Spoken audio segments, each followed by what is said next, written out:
Oh gosh, look at the crowd. Come this way. Those who spread goodness radiate happiness to everyone around them. Introducing LOLC Finance Credit Cards. Fuel the goodness in you. You love the feeling of being renewed. To stay beautiful every single day. To breathe just like we do.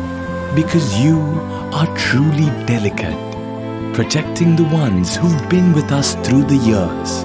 With Sayalac Care, the only wood coating that truly protects you. Sayalac Wood Coatings from Jat.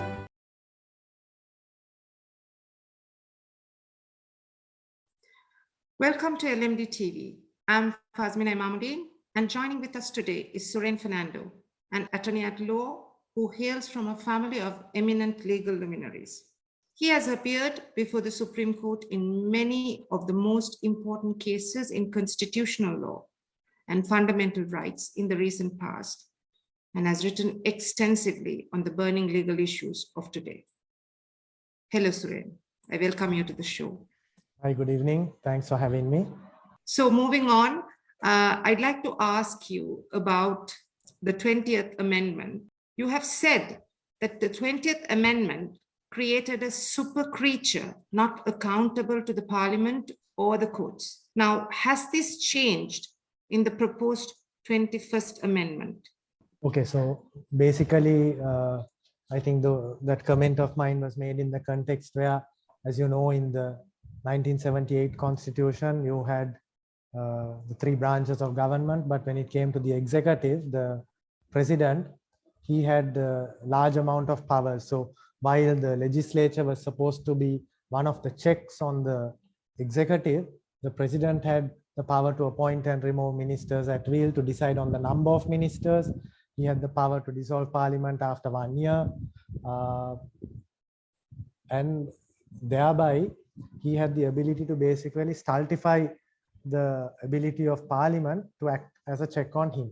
That was, of course, in addition to the powers he had on his own, at his own discretion, to appoint judges of the apex courts, high public office like the Inspector General of Police, Attorney General, Auditor General, as well as to appoint the members to variety of other important bodies like that.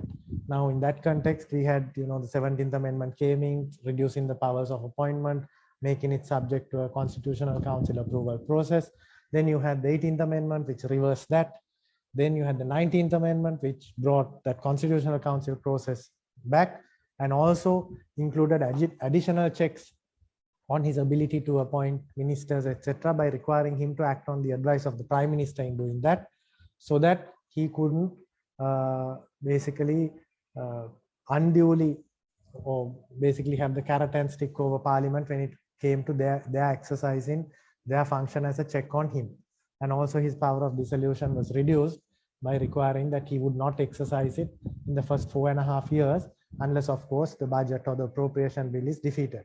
Now, it is in that context, when all those reforms were reversed by the 20th Amendment, that I made the comment that there is a lack of democracy and the checks and balances.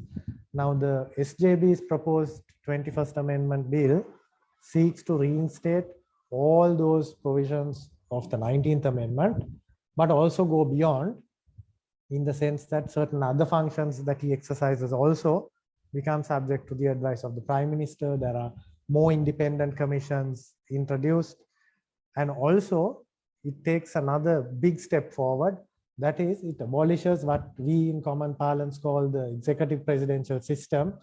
Actually, our system is not a presidential system, it's a hybrid or semi-presidential system, but it takes that away and moves towards a parliamentary form of government, where the executive, the main executive power, would be exercised by the Prime Minister and a cabinet of ministers. And the difference being that, unlike the removal process for the president, which is extremely difficult and has never been done, the removal process for a Prime Minister in a parliamentary system is that if you lose the confidence of the House or the confidence of Parliament, by a simple majority, a majority of Parliament can remove you by a no confidence motion. So even the Prime Minister needs to be accountable day in and day out and maintain the confidence of the House. So if he is acting in a way which is not accountable or which Parliament frowns upon, they have the ability to remove him and then to appoint a new Parliament who has the confidence of the House from within the Parliament without resorting to a two-thirds Supreme Court, two-thirds type of cumbersome process. So the idea is that through this bill, if enacted, you will have, of course, a different type of executive, because like in the United Kingdom, it will be drawn out of Parliament. But once it's drawn out, that will form the executive. But that executive, the legislature will be able to act as more of a check on it, apart, of course, from all those other checks and fetters or safeguards against abuse of power, like the Constitutional Council process. Now, Suren, you expressed the view some time ago that constitutional amendments, which you just mentioned as well, have become a virtual ping pong game. And you just, narrated it to us. What exactly does this mean? What could the answer be in this context that we're in? So basically, I suppose this is the next stroke of that ping pong game if you enact the 21st Amendment. But basically, you found that sometimes the same MPs who have been voting, I mean, you vote for something in one direction in the 17th Amendment, and then you vote to repeal that in the 18th. You bring that back plus other safeguards in the 19th, and then you try and repeal all of that in the 20th. So there's a question as to whether MPs who, I mean, vote both ways on these are acting in a principled way or in a self-serving way. Because it seems to me, for example, the 19th Amendment was brought by a government which was a minority government at the time it was brought. They had less than 50 seats in Parliament, but with the support of all the other parties, it's enacted with only one MP voting against and a few abstentions. I think 215 voted for it, if I'm not mistaken. But then you find some of those same people, once they are in power, they decide, okay, checks and balances are good if the other party is in power, but when we are in power, we'd like not to have these checks and balances. So, I mean, the ping pong game is basically political hypocrisy, basically. But the answer to that, I don't know. I think, I mean, the electors need to hold MPs who act in that way accountable. This is a game that's going to continue unless, of course, some reformation is brought in. Well, certain types of constitutional amendments like these ones obviously can be brought without a referendum. So really, there is no way to prevent, because I mean, the constitution also does need to evolve. But perhaps like the pressure that you have now through the Aragalaya and the people's protests throughout the country, there is a democratic awakening, and hopefully that continues, because it said that the price of democracy is eternal vigilance. So when these things were happening, when the 19th was brought and then the 20th tried to reverse it, we did see an outcry and people saying don't do it, but not to this extent. So perhaps if the politicians also do realize that the people are vigilant and the people are expressing this view, because politicians inherently would also be concerned about their private political futures, they would be responsive to the public opinion. So there would perhaps, in addition, as a counter to this political hypocrisy, be the need for the public also to constantly make their voice and demands felt. Right. So in light of what you said now, I'd like to ask the next question. In 2020, you said Sri Lanka may cease to be a democracy, referring to the constitutional deadlock at that time. Now, do you think Sri Lanka is a democracy now?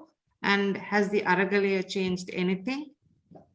Well, that comment was made in the context where the president, immediately on the expiry of the 4.5-year term of parliament, because we were then under the 19th Amendment, dissolved parliament, but elections could not be held due to the coronavirus situation. And then, of course, there was the power to, recall or to summon parliament so that there would be, the third organ of government also functional. So it was in the context where the president was refusing or failing to do that I made that comment, because for democracy, it's important that you have all these three institutions functioning. Now, the situation we have today is quite different. It's not a case of parliament not functioning, but today we have a situation where the parliament, yes, it's functioning, but it seems like the people have lost confidence in the government and the president. We have a situation where, I mean, despite so many people warning not to enact the 20th Amendment, it was enacted. And under a 20th Amendment regime, we've had a government which has behaved, and particularly a president, has behaved in a way which does not ensure his responsibility and accountability to Parliament. For example, we had the former finance minister telling Parliament that yes, there were serious decisions which were taken, which should not have been taken. For example, the tax cuts, which were introduced immediately upon the president assuming office. I mean, that seems to be very strange. You know, you give these tax cuts just before parliamentary election. Artificially maintaining the dollar. We heard some of the members of the monetary board telling COPE recently that they perhaps spent $2.2 billion of our reserves to just, you know, artificially maintain the exchange rate. You had the failure to go to the IMF or other multilateral or bilateral partners to negotiate, you know, debt restructuring early. So all these decisions or the failure to take these decisions happened in this regime. So under the 20th Amendment, the fertilizer issue, all of that, and that happened. Yes, we have democracy, but it's maybe like a diluted form of it, because there was an inability of the legislature to really exercise its duty to be a check and balance on the executive. And there was no way to hold the executive to account or to query these decisions. And that's what has led us here. So in a sense, these are not just bad decisions, but the inability to hold the individuals who took those decisions to account at that time, not post-mortem, much later, but at that time is in a way, yeah, a breakdown of democracy, but I mean, quite different to the type of which I was speaking about in 2020. 2020, yes. Now, Aragalaya, when we look at it, within this 50 days, it has achieved so much. It has accomplished more than what we anticipated. And it has succeeded in forcing some of the country's most powerful figures to resign. Now, what is to be done further to build on what Aragalaya has actually achieved in 50 days? Okay, so the Aragalaya has just achieved a lot, but the primary demand which the Aragalaya made was, you know, encapsulated in the hashtag go home Gota, basically the president to resign. So that they have not succeeded in, but many other things they have succeeded in, you know, having a cabinet dissolved, the prime minister going home, many important individuals in central bank, etc., resigning. But now you also find emerging from the Aragalaya, I won't say it's a unanimous call, but emerging that, okay, this presidential system, executive presidential system as it's labeled, needs to be abolished. So as I said, the SJB's 21st Amendment bill proposes just that, to have a parliamentary system instead. And also the root of all these problems, as I said, a lack of accountability and not ensuring responsible government and governance. So I think those are steps that we need to take, because it's not just about individuals. It is about individuals also, but not just about individuals. It's about a system which allows individuals to behave in that way. So we need to change that system. And perhaps what those who are interested in doing that, Aragalaya can also do, is to pressurize their representatives, because all these individuals and all the MPs represent all the citizens. So to pressurize them to enact these types of reforms.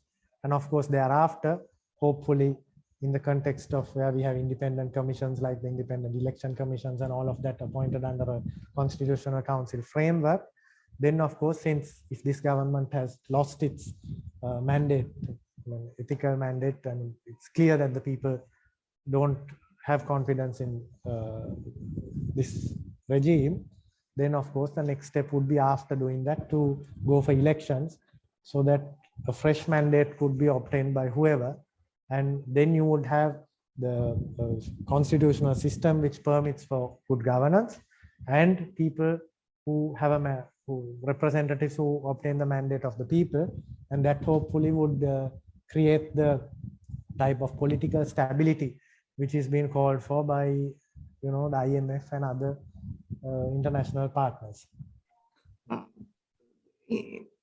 In that case, do we need an entirely new,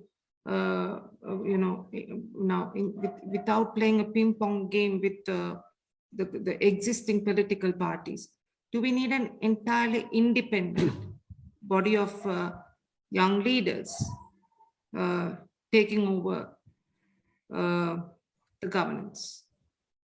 Well, of course, now we want a system which is democratic. It might be through this reform. Maybe some years down the line, we'll have a new constitution which addresses other issues that this country has been facing. But at the end of the day, either of those options must have a democratic model. So certainly, young leaders, professionals, people who have specialized knowledge and skills in the areas needed for governance must come into the system. But you must come into the system in the democratic way.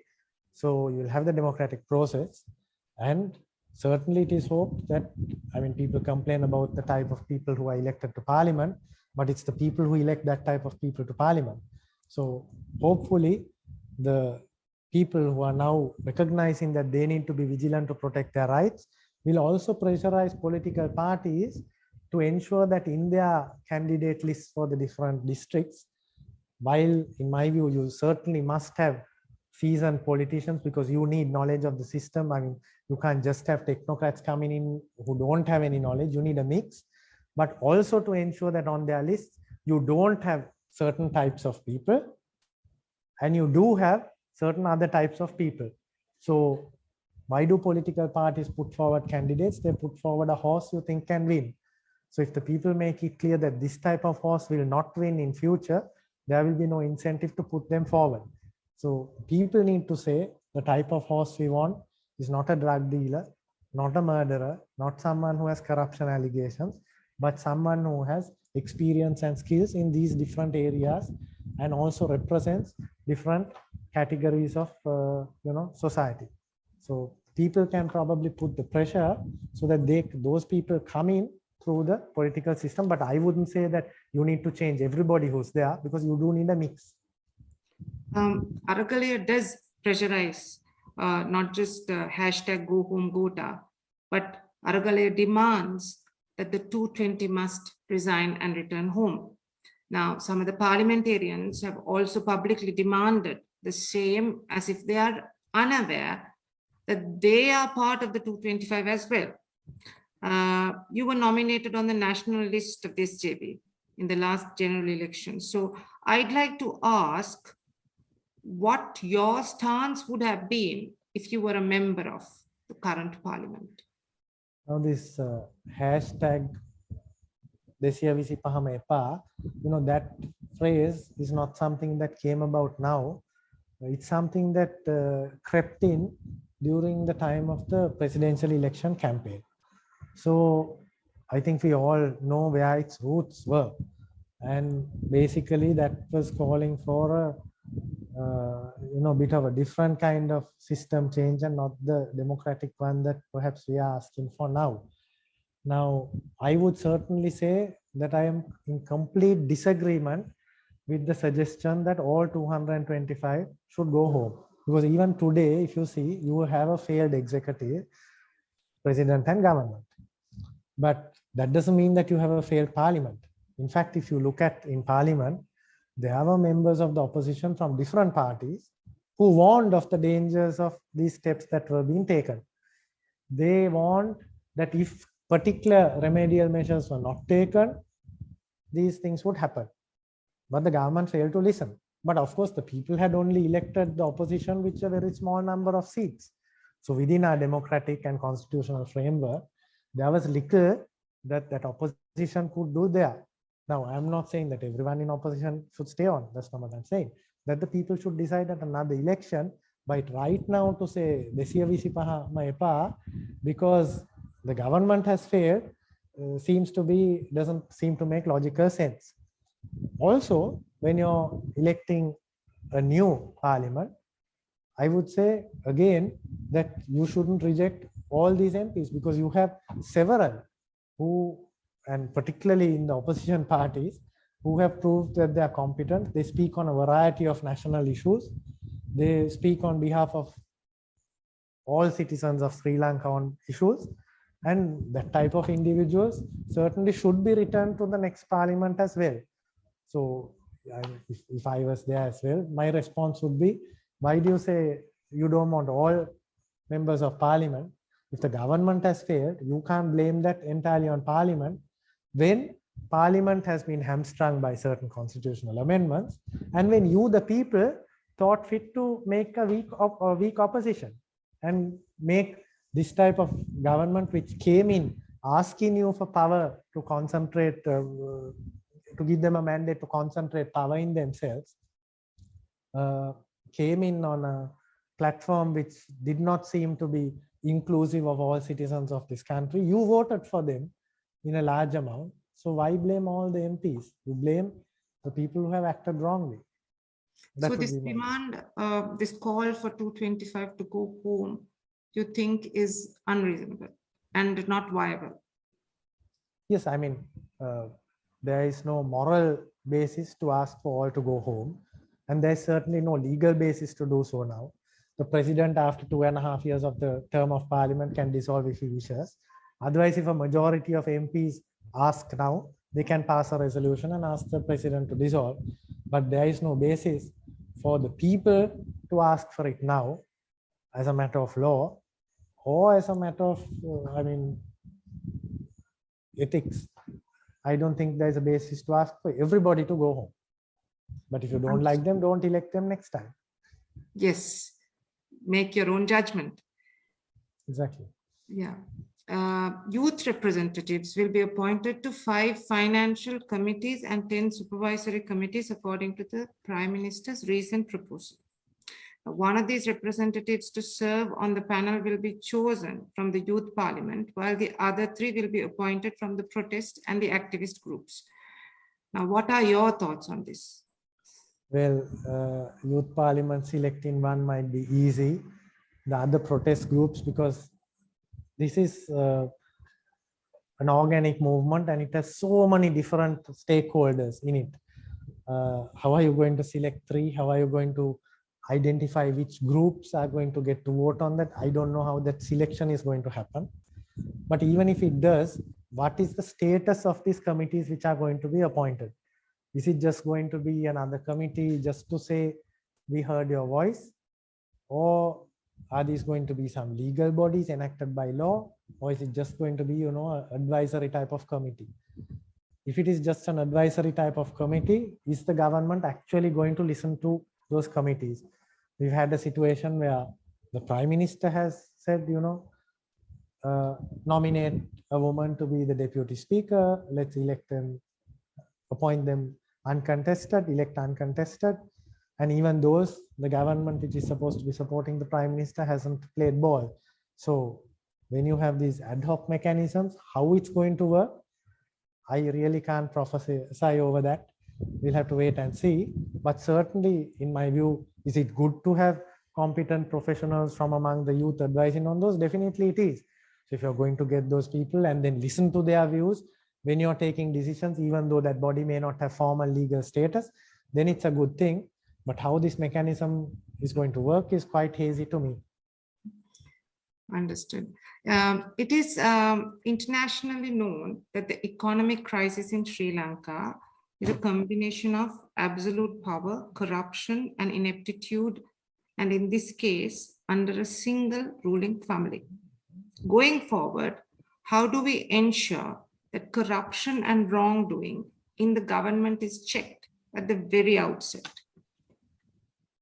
So the 19th Amendment was a baby step in doing that, because you bring about independent commissions like the Bribery Commission, the Police Commission, which oversees disciplinary matters and promotions of police officers, Public Service Commission, which does the same, Audit Service Commission, which looks at the promotions, etc., of members of the audit service, Procurement Commission to look at tender procedures, etc., because there's a lot of corruption there. And you have those, but just because you have those, and ensure that the appointments to those are not just done by a single individual, but by a process which ensures some independence in the appointment process. But thereafter, you need to give time for those bodies to work as well. Now, those have been taken away, or the appointment process is taken away. Procurement and audit has been scrapped completely. Now we propose to bring those back. But just because we bring those back doesn't mean that overnight we are going to say, oh, there's no corruption anymore. I mean, you won't have a situation anywhere in the world where there's zero corruption, but to try and check it and make sure that when it's that it can be detected, and when it is, that the legal process kicks in, we need to start somewhere, and that somewhere is to bring these in. But of course, to see results, you might take a little time. But having said that, in the 19th Amendment framework, you found the Bribery Commission doing a sting operation on an individual very close to the then president. He was then arrested on charges of corruption, prosecuted and convicted. So even in that short space of time, certain things did happen. Maybe a lot more should have happened, but we will have to, we've now taken that step back. We need to take that step forward again. And also hopefully along with that, as I said before, the people will be vigilant, in the type of people they are going to elect, not to fall for these, racist type platforms, not to elect people who are popular but criminals basically, to elect suitable people, and also not to let the Aragalaya spirit die down, but to remember that it's their democracy, it's their sovereignty, and democracy is not that you cast your vote and sleep for 5 years till the next election, but that you continuously engage with the process and engage in the correct way. In the context of our country, Suren, I think every time we elected someone to take over the country, they have failed us in some way, including Yahapalane. So what is your thoughts on this? Well, I mean, there is no perfect government, there is no perfect system of government, and there are no perfect individuals. So we need to try and select the best model out of the lot for us. And you need to select the best individuals out of those who come forward. Now, perhaps more people need to come forward also, but out of the people who are there, people need to certainly start selecting more wisely, because if, as I said before, and I need to keep emphasizing this, even with the options given on a particular party, sometimes people selected who I would think is the worst of that particular lot. So people need to select better. And yes, governments may not perform as well as we want, but certainly if you take Yahapalane, they did bring the 19th Amendment, right to information. Certain other steps were taken like that. You had progress being made on Langama Pasala, Hondama Pasala, developing the more rural hospitals. You had an economic plan which did look somewhat to the future. So you had that tax system which was brought in. You had, for the first time after somewhere in the 60s, a budget where you had a primary budget surplus. You had another budget, I believe, where the deficit was maybe less than 1%. So there was a lot of good, among obviously a lot of things that we can say was not acceptable as well. But so you need to improve on those. One of the promises that they made, Yahapalane, was that they would make the people who are accountable pay for it, but they did not. And what about the corruption within the Yahapalane? Yes, so making people accountable actually is not for the politicians. If the politicians get involved in that process, that is interference in the judicial and law enforcement process. But as I said before, you had in place a law enforcement process already, which Yahapalane also did inherit. So perhaps certain elements in Yahapalane may not have helped it to run as smoothly as it should. But also don't forget that there were individuals entrenched in the process which they did inherit. But even with that, you had so many cases which were filed, some of which later seem to have been withdrawn, but you did have so many cases which were filed on those things, and some of the more complex financial frauds might be harder to unravel. So perhaps in that 4 years, not enough was done, admittedly, but perhaps in at least some of those cases,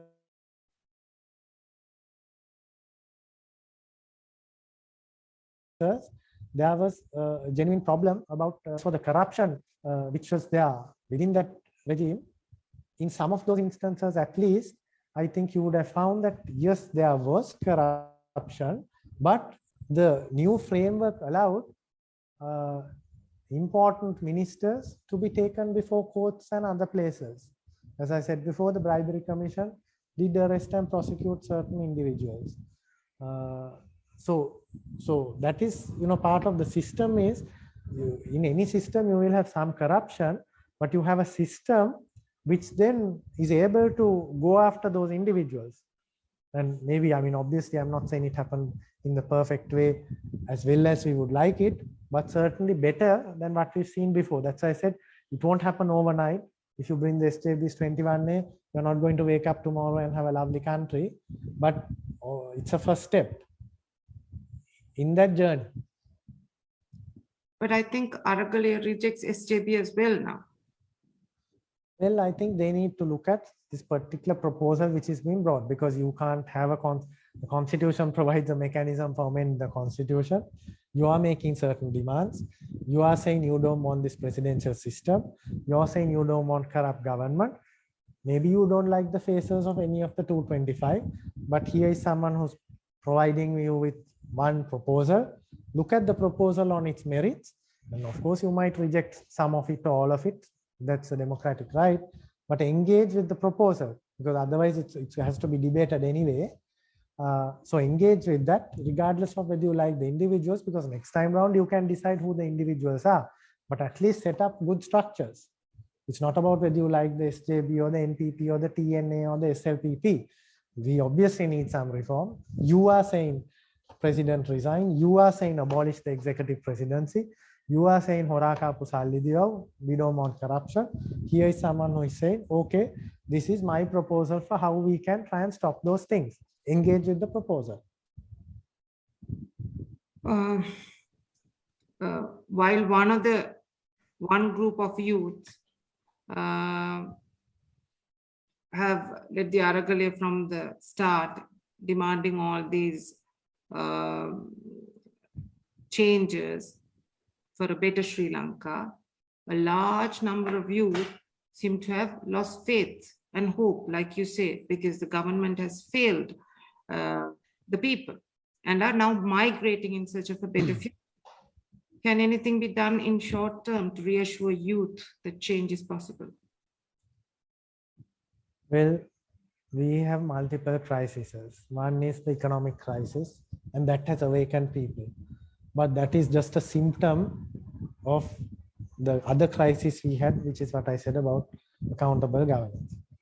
But we've had other issues as well. And I think the Aragalaya has shown us that in this particular moment, I'm not saying across Sri Lanka, I'm not saying everybody, but at least a large amount of people are beginning to respect the equality of all citizens, the dignity of all citizens.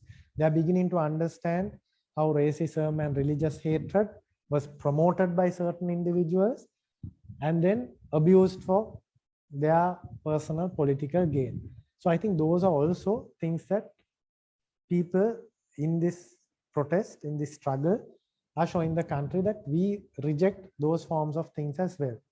Now, those issues is also partly the reason why, we've been having problems in this country for the past so many years. Uprisings in the north, uprisings in the south, all of those. So while it looks a little hopeless from the economic standpoint, if we are able to, in this moment, appreciate the equality and equal value of all Sri Lankans, if we are able to see that we need, as citizens, all of us, to be engaged in the democratic process continuously, if we are able to pressurize our elected representatives to bring about certain changes, then I think along with that, of course, in parallel, you need an economic program. Obviously, you need that. I mean, those are not going to give you food, gas, or petrol. You need the economic program. But for the economic program, you probably need those things as well.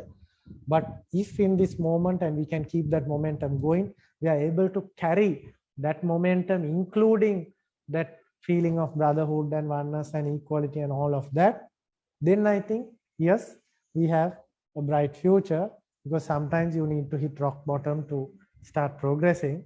And if we are able to do all of those together, then I think we can redress some of the bigger issues that this country has been grappling with for, well, since shortly after independence.